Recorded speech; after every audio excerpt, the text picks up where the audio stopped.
Hello നമസ്കാരം, welcome to Reshma's happy light. അപ്പോൾ എല്ലാവരും സുഖമായും സേഫായിരിക്കുന്നു പ്രതീക്ഷിക്കുന്നു. അപ്പോൾ എന്ന് ഞാൻ ഫിഷ് വെച്ചിട്ടുള്ള റെസിപ്പി ആയിട്ടല്ലേ വരുന്നത്. അപ്പോൾ ഇന്ന് മാറ്റി പിടിച്ചിട്ടുണ്ട്. ഇന്ന് ബീഫ് വെച്ചിട്ടുള്ള റെസിപ്പി ആയിട്ടാണ് വന്നിട്ടുള്ളത്. അപ്പോൾ ബീഫ് അച്ചാറുകൾ ഇഷ്ടമുള്ളവർ എന്തായാലും വീഡിയോ കണ്ടു നോക്കുക, ഇഷ്ടപ്പെട്ടാൽ ട്രൈ ചെയ്ത് നോക്കുക.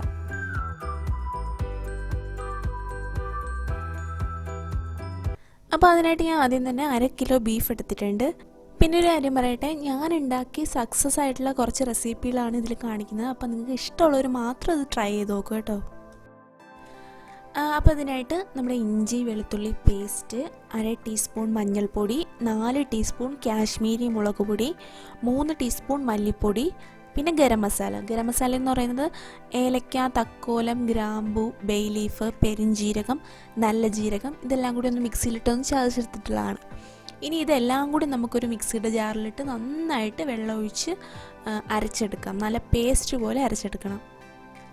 അപ്പോൾ അത് ഞാൻ നന്നായിട്ട് പേസ്റ്റാക്കി എടുത്തിട്ടുണ്ട്. ഇനി ഇതിലേക്ക് 1 ടീസ്പൂൺ കുരുമുളക് പൊടി, 2 ടീസ്പൂൺ ഉപ്പ്, ഇതെല്ലാം കൂടി ചേർത്ത് നമ്മുടെ കൈ വെച്ചിട്ട് നന്നായിട്ട് ആ മസാല മിക്സ് ചെയ്യുക. ഒരു 2 മിനിറ്റെങ്കിലും നന്നായിട്ട് കൈ വെച്ച് മിക്സ് ചെയ്യുക. അതിനുശേഷം നമ്മുടെ ബീഫ് ഇതിലേക്ക് ചേർക്കാം. ബീഫ് ചേർത്ത ശേഷം ഒരു 2-3 മിനിറ്റെങ്കിലും നന്നായിട്ട് ആ മസാലയെല്ലാം ബീഫിലോട്ട് പിടിക്കത്തക്ക രീതിയിൽ നന്നായിട്ട് മിക്സ് ചെയ്തെടുക്കണം. അപ്പോൾ കുറച്ച് സമയം എടുത്ത് തന്നെ നമ്മളിത് മിക്സ് ചെയ്യാനായിട്ട് നോക്കണം. എങ്കിൽ മാത്രമേ ആ മസാലയൊക്കെ നന്നായിട്ട് ബീഫിലോട്ടൊക്കെ പിടിക്കത്തുള്ളൂ. അപ്പോൾ അതിന് ശേഷം ഒരു 20 മിനിറ്റ് വെയിറ്റ് ചെയ്യണം. ഈ മസാലയൊക്കെ നന്നായിട്ടൊന്ന് സെറ്റ് ആവണ്ടേ. അപ്പോൾ അതിന് വേണ്ടി ഒരു 20 മിനിറ്റ് നമുക്ക് റെസ്റ്റ് ചെയ്യാനായിട്ട് വെച്ചേക്കാം. അപ്പോൾ കുറച്ച് പേര് ചോദിച്ചിരുന്നു എന്താണ് വ്ളോഗൊന്നും ചെയ്യാത്തതെന്ന്. വ്ളോഗ് കൂടെയൊക്കെ ചെയ്യാമെന്ന് വിചാരിച്ച് തന്നെയാണ് ഈ ഒരു ചാനലിൽ ഇങ്ങനെ ഒരു പേരിട്ടത്. പക്ഷേ ഇപ്പോൾ എന്ത് ചെയ്യാൻ പറ്റും, ഇപ്പോൾ കൊറോണയൊക്കെ കാരണം ഞങ്ങളും പുറത്തോട്ടൊന്നും പോകാറില്ല. 1 മാസത്തോളമായി ഞങ്ങളുമൊക്കെ പുറത്തോട്ട് പോയിട്ട്. അപ്പോൾ ഇതെല്ലാം കഴിഞ്ഞ് പുറത്തോട്ടൊക്കെ പോവുകയാണെന്നുണ്ടെങ്കിൽ വ്ളോഗ് ചെയ്യാനായിട്ട് നോക്കാമേ. അപ്പോൾ നമ്മൾ മാരിനേറ്റ് ചെയ്ത് വെച്ചിരുന്ന ബീഫ് റെഡി ആയിട്ടുണ്ട്. ഇനി ഇത് വെളിച്ചെണ്ണയിലിട്ടൊന്ന് വറുത്ത് കോരി എടുക്കാം. അപ്പോൾ കുറച്ച് കറിവേപ്പിലയും കൂടെ ഒക്കെ ഇട്ടൊന്ന് വറുത്ത് കോരി എടുത്താൽ നല്ലൊരു ഫ്ലേവർ ആയിരിക്കും. അങ്ങനെ ബീഫെല്ലാം ഫ്രൈ ചെയ്തെടുത്തു. ഇനി ആ ഫ്രൈ ചെയ്തെടുത്ത ഓയിലില്ലേ, അത് ഒരു പാത്രത്തിലേക്ക് അരിച്ചെടുക്കുക. അത് വെച്ചിട്ടാണ് നമ്മൾ അച്ചാറിന് വേണ്ടിയിട്ടുള്ള മസാല ഉണ്ടാക്കാൻ പോകുന്നത്.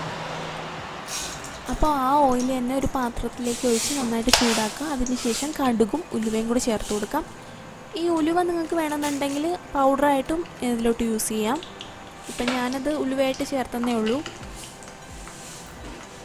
ഇനി നന്നായിട്ട് പൊട്ടിയ ശേഷം നമുക്ക് വറ്റൽമുളക് ഇട്ട് കൊടുക്കാം.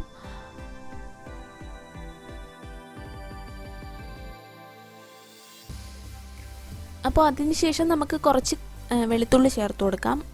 വെളുത്തുള്ളി ഞാനിവിടെ ചേർക്കുന്ന ഇന്ത്യൻ്റെ വെളുത്തുള്ളിയാണ്. ഞാൻ മുന്നത്തെ വീഡിയോയിൽ പറഞ്ഞിരുന്നു. ഇപ്പോൾ കൊറോണയൊക്കെ കാരണം ഞങ്ങൾ ചൈനയുടെ സാധനങ്ങൾ വാങ്ങാറില്ല. അപ്പോൾ അതിൻ്റെ ഒരു പച്ചമണം മാറിയ ശേഷം നമുക്ക് കൊച്ചുള്ളി ചേർത്ത് കൊടുക്കാം. കൊച്ചുള്ളി ചെറുതായിട്ടൊന്ന് കട്ട് ചെയ്ത് ചേർത്ത് കൊടുക്കാം. അതിൻ്റെ കൂട്ടത്തിൽ വേണമെന്നുണ്ടെങ്കിൽ പച്ചമുളക് കൂടി ചേർത്ത് കൊടുക്കാം. പക്ഷേ ഞാനിവിടെ ആഡ് ചെയ്യുന്നില്ല, കുരുമുളക് പൊടിയൊക്കെ ചേർത്തതല്ലേ, അപ്പോൾ അതുകൊണ്ട് ആഡ് ചെയ്യുന്നില്ല. നിങ്ങൾക്ക് വേണമെന്നുണ്ടെങ്കിൽ സ്പൈസി ഇഷ്ടമാണെന്നുണ്ടെങ്കിൽ ചേർത്ത് കൊടുക്കാം. പിന്നെ കുറച്ച് കറിവേപ്പിലയും കൂടി ചേർത്താൽ നല്ലൊരു ഫ്ലേവർ കിട്ടും. വഴന്ന ശേഷം നമുക്ക് 1 ടീസ്പൂൺ കാശ്മീരി മുളക് പൊടിയും കുറച്ച് കായപ്പൊടിയും കൂടി ചേർത്ത് കൊടുക്കാം. കായപ്പൊടി നിങ്ങൾക്ക് വേണമെന്നുണ്ടെങ്കിൽ മാത്രം ചേർത്താൽ മതി, ഓപ്ഷണലാണ്. പിന്നെ കുറച്ച് ഉപ്പൂടെ ചേർത്ത് ഇതിൻ്റെ എല്ലാം പച്ചമണം മാറുന്നവരെ ഒന്ന് വെയിറ്റ് ചെയ്തിട്ട് നമ്മൾ ഫ്രൈ ചെയ്ത് വെച്ചിട്ടില്ലേ ആ ബീഫ് ഇതിലോട്ട് ചേർത്ത് കൊടുക്കാം.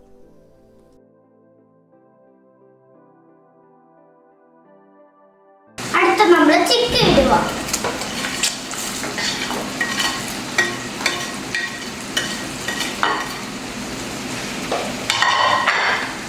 ഇനി നമ്മൾ മിക്സ് ചെയ്യുക.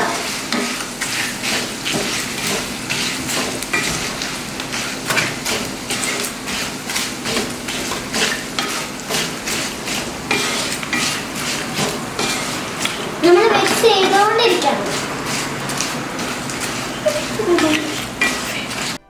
അങ്ങനെ ഇതെല്ലാം മിക്സായ ശേഷം നമുക്ക് കുറേശ്ശെ വിനെഗർ ചേർത്ത് കൊടുക്കാം. കുറേശ്ശെയായിട്ട് ചേർക്കുക, നമ്മുടെ ഹെൽത്തിനൊന്നും നല്ലതല്ല. ഇത് ചെയ്യുമ്പോൾ ലോ ഫ്ലെയിമിൽ ഇട്ടിട്ട് വേണം ചെയ്യാനായിട്ട്, ഇല്ലെങ്കിൽ അടി പിടിക്കും. അപ്പോൾ ഇത് നന്നായിട്ട് തിളച്ച ശേഷം നമുക്ക് ഫ്ലെയിം ഓഫ് ചെയ്യാം. അങ്ങനെ നമ്മുടെ ടേസ്റ്റി ആയിട്ടുള്ള ബീഫ് അച്ചാറിവിടെ റെഡി ആയിട്ടുണ്ട്. അപ്പോൾ ഇഷ്ടപ്പെട്ടിട്ടുണ്ടെങ്കിൽ എന്തായാലും ട്രൈ ചെയ്ത് നോക്കണേ. അപ്പോൾ ഇനി നല്ലൊരു വീഡിയോ കാണുന്നവരെ take care. Thank you. Bye. Kashmiri മുളക് പൊടി